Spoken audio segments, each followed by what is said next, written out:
Summer na!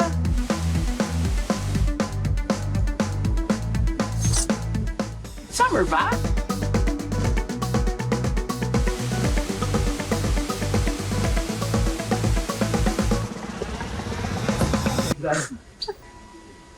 Ito yung huling hirit namin sa tag-init.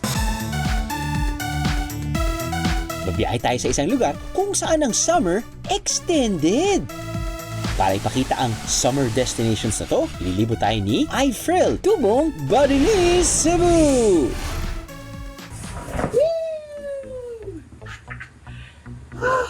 Alam nyo, maaga nagsisimula ang tag-init sa Balili. Isipin nyo, mid-December pa lang pumapasok na ang tag-init at usually umaabot ito hanggang April.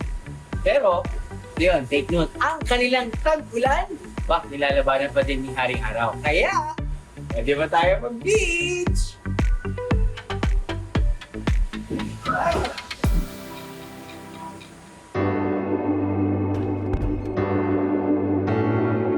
Kaya samantalayin na natin ang sikat ng araw.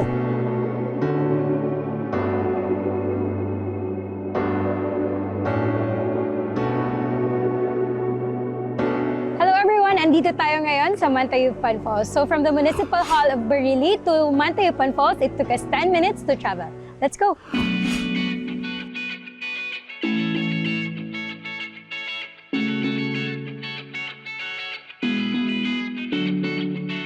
Mantayupan Falls is the highest waterfalls in the whole province of Cebu, and this is also the landmark of Barili. Tara!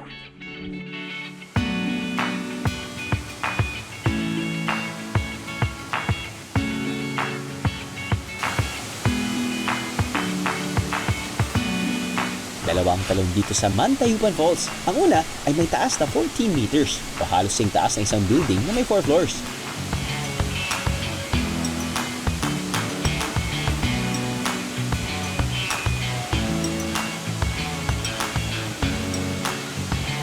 May tanong ako, kaya niyo bang tumalon dyan? O would you just wish to swim? Here na lang.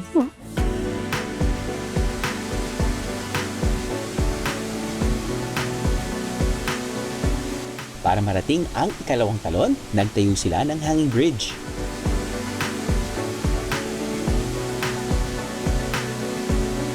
Sa taas na 98 meters o katumbas ng 32-story building, ito ang sinasabing pinakamataas na talon sa buong Cebu.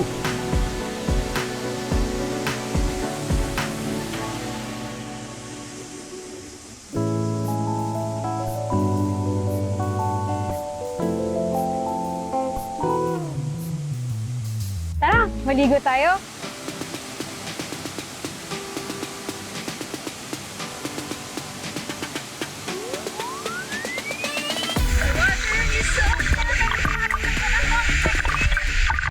Sige, mang-inggit ka pa, iFrill.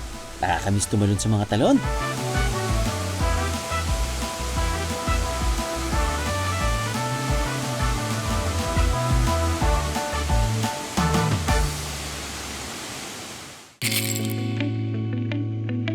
Balak niyo ba mag-overnight?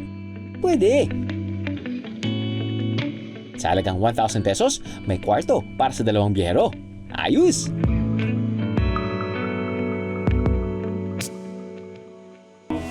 For merienda, ito raw ang sikat dito sa Mantayupan Falls, ang pinato at tinapay. I mean, nothing beats roasted peanuts and sugar. It's just a great combination. I mean, who doesn't love peanuts? Oh, they're gonna enjoy this. It's crunchy, it's chewy. It's such a good snack. It's high in protein.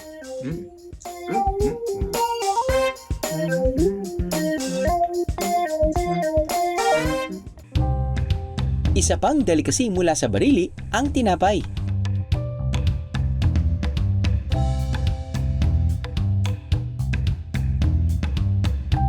Ang tinapay ay gawa sa dough na pinalamanan ng muscovado sugar at dahon ng sibuyas. Matamis pero savory at the same time. Papahiran naman ito ng itlog at bubudburan ng asukal tsaka ilalagay sa oven. Pagkatapos ng ilang minuto, pwede na kainin mga biyero. Oh, mauna ni ang finish nga tinapay sa barili. Tinapay. Parang siyang piyaya. Pero nalalasahan ko, parang kumakain ako ng hopya baboy. Yun yung aftertaste niya. Sa Barili, Cebu, pwede i-extend ang summer feels, complete with fresh seafood. Andito na tayo sa AC Tilapia Fun Fishing and Family Resort. Pero kayo di mangingisda ba? As you can see, there are different places where you can fish.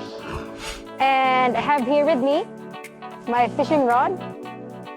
Let's see if we have the luck, if we can catch one today. Okay. Come here now, fishy. Ha ha ha ha. May ulam na ako. Maliban sa pangkaraniwang tilapia, may tilapia raw dito na mas sosyal kaysa sa iba. Golden tilapia. Oh, there you are. And that, my friend, is gold. Ready na? Oh, pwede na, ma'am. Pwede na daw. Sige, game. Anta.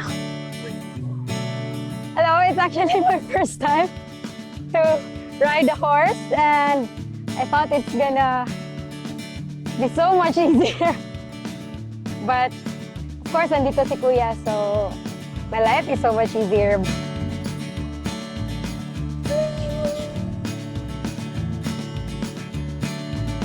Yay! Thank you so much. Bye. To more horseback riding in the future.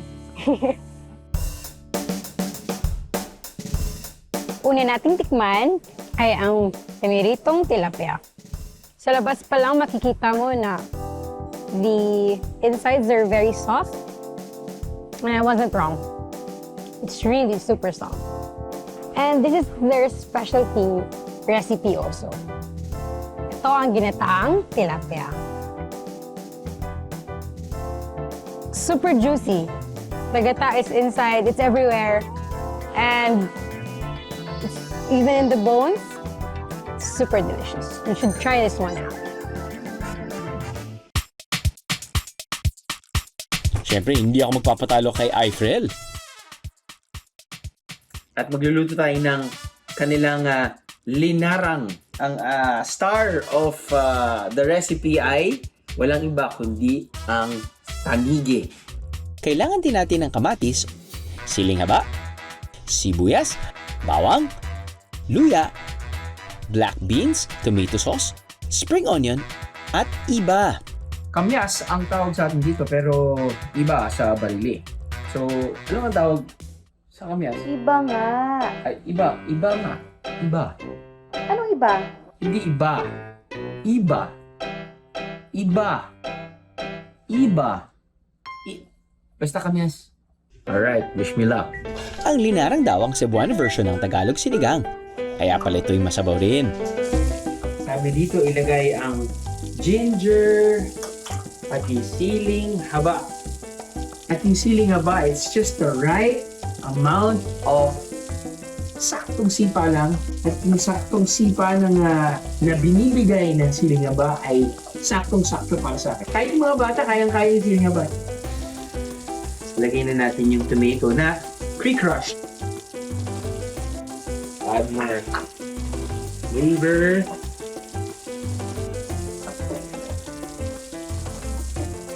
Looks good, huh? Very colorful. Smells really good too. Yummy. So, we put the salted black beans already. Okay. Bibigay ng alat. And let's put some tomato sauce. 1/2 cup of water. Then natin kumulo. Maaari na rin ilagay ang kamyas o iba. Depende sa asim na inyong gusto.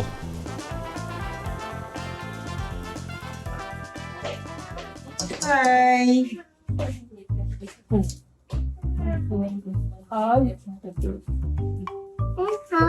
Yeah, hot. Papa's cooking. Yeah, it's cooking.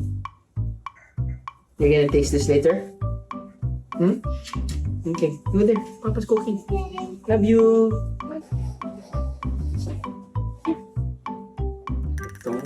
Thank you. Maaaring dagdagan ng tubig para mas maging masabaw ang linarang. Alright, kumukulo na ang ating soup. Nilagyan na natin ang ating isda. Ito ilan natin sila ng...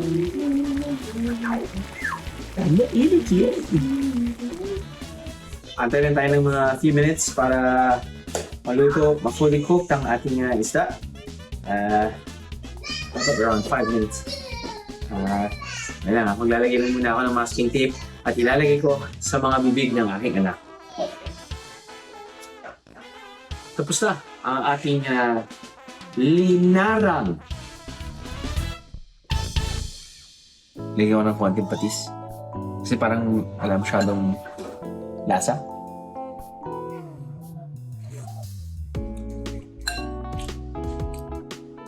Clear soupy.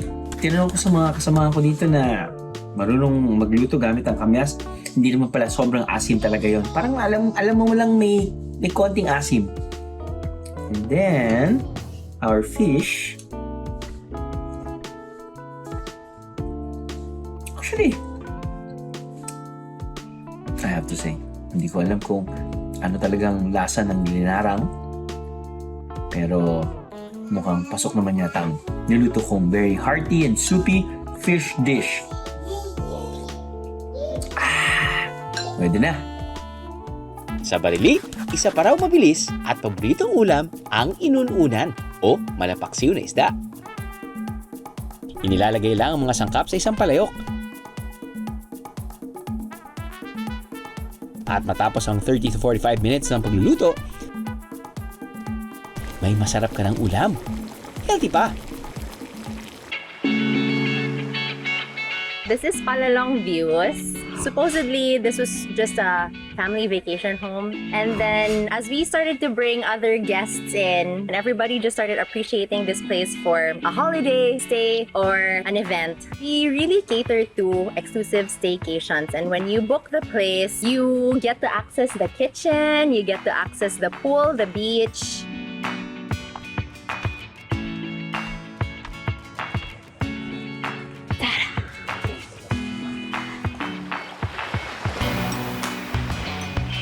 If the waves are behaved, we offer the stand-up paddle. And all the other amenities like the sunset lounge, and then we also offer an outdoor movie and a bonfire if the weather is good. The price range actually differs depending on your head count. We accommodate up to 50 packs max.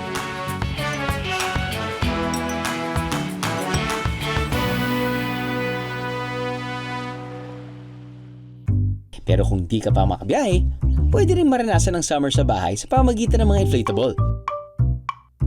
Sila na mismo magtatayo para sa inyo. Makakapag-enjoy pa ang buong pamilya from the safety of your own home. Super na. I told you! Habang nagkakagulo kami ni Mrs. A sa inflatable, si April enjoy naman sa affordable beach getaway. Dito sa Barili, ito lang ang beach na pangmasa. Very affordable lang ang prices dito sa mga customer. Sa aming entrance for adult is 30 pesos, 13 years old above. Then for the children, 7 years old up to 12 years old is 10 pesos for the entrance. 20 pesos lang sa mga senior citizen. Sa aming mga cottages, 400 DUs ang rate sa cottage kasi mag-open kami dito is 6 a.m. until 4 p.m.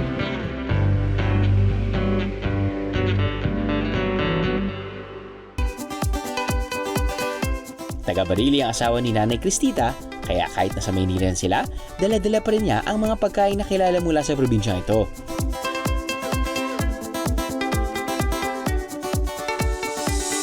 Pagdating sa merienda, ang paborito nila? Relleno? Hindi yan, ulam yan eh. Ito ang relleno sa barili. Hindi itlog ang laman nito, kwek-kwek yun eh. May dalawang flavor ang relleno nila, ang bihon at munggo.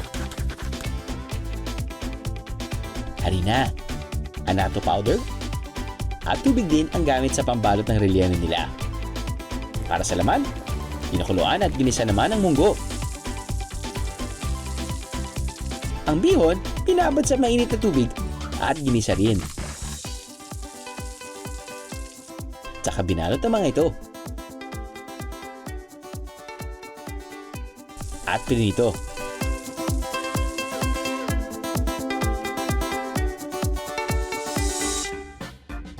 Kuminsan daw naglalagay sila ng shrimp para mas malasa. Maybe that's why may kasamang suka.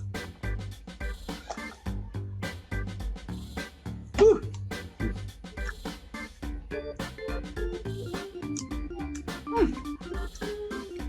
Actually, sarap siya with suka. Yung suka kasi may parang medyo matamis. Hindi ko naghalo siya ng asukal. But, hey, yung mga buhay pa nga na seafood okay kainin basta i-dip lang natin sa suka at sili, di ba? So, nice. I like it.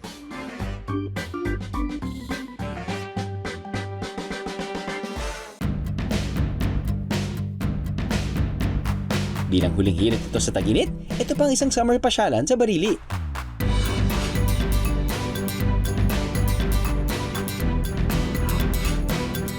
Maliit lang ang sakop ng beach ng resort na ito, kaya parang mas maraming makapunta. Nagtayo sila ng mga cottage sa mismong dagat. Everything here is built in bamboo. Sa floating island na ito, may cottages para sa kainan o tambayan.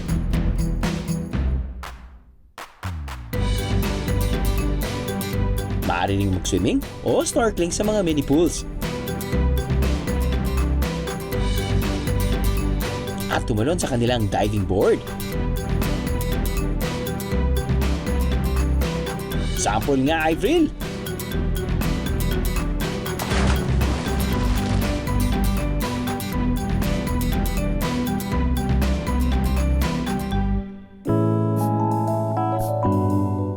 Wait lang, may last challenge ka pa, Avril. Here in front of me is the lechon belly. We also have calamares in it. There's also fried shrimp, pansit, scallops, and of course, kami mga Cebuano, kami ay mahilig sa mga sawsawan. Taste is real good. Maliban sa magandang tanawin, may isa pang sagana rito sa Cebu. Ang mais. Ang Cebu is actually bulubundukin. So therefore, yung corn, mas conducive siya for growing sa mountainous area. Kasi mas sturdy siya na klase ng crops. Hindi siya madaling masira, hindi siya madaling malunod ng sobrang ulan. Kaya hindi nakapagtataka na maraming pagkain sa Barili na mais ang pangunahing sangkap.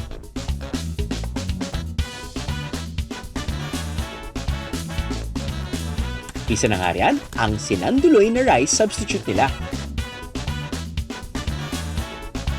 Pero ibang paraan ang pagluluto nito kaysa sa bigas. Unang ilalaga ang mga hiniwang kamote. Ito raw ang kanilang paraan para mas maparami pa ang sinanduloy.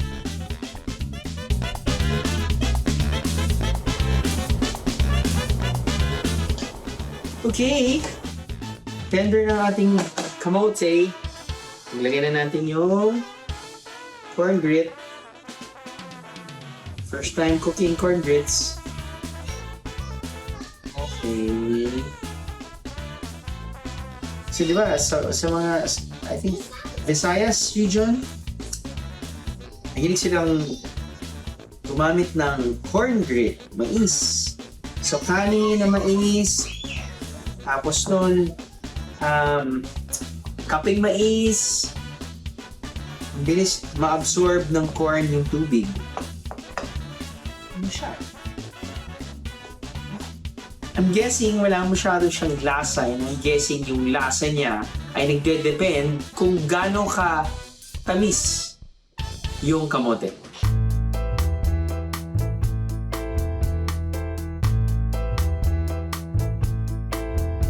Sinanduloy! Alright, Sinanduloy.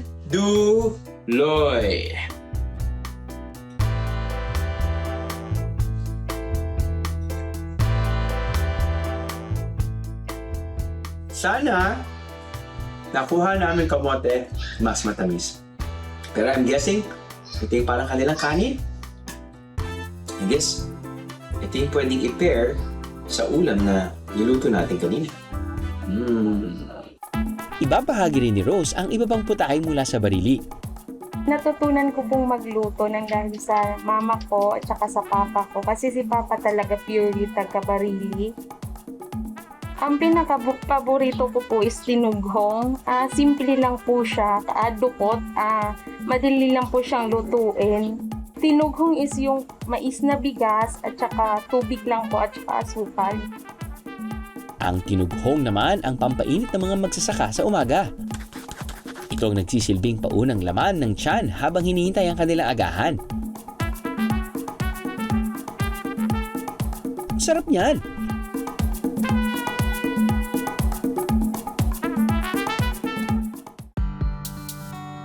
Para sa panghimagas, malasuma naman ang itsura ng pintos o upi na gawa rin sa mais.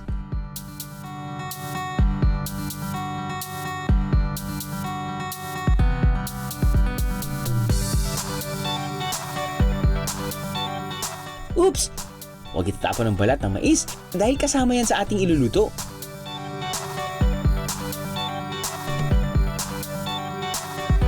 Matapos gayatin ang mais, kailangan durugin pa ang laman nito ng maspino.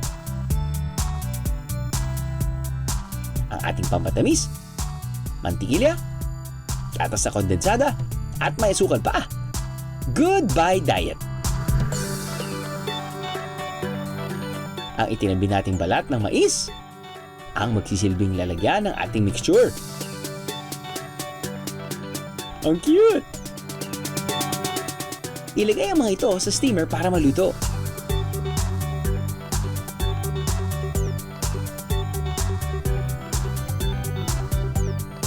Ito na ang mainit-init na pintos. Paborito ng mga may sweet tooth.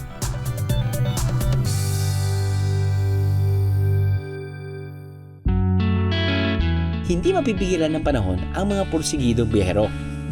Hanggat may sikat ng araw at habang sumusunod sa safety protocols, makahanap tayo ng paraan at mga lugar para masulit ang ating mga biyahe. Kaya tag-init man o may pabugso-bugso ulan, ang biyahe pwede pa rin maging fun at syempre, safe.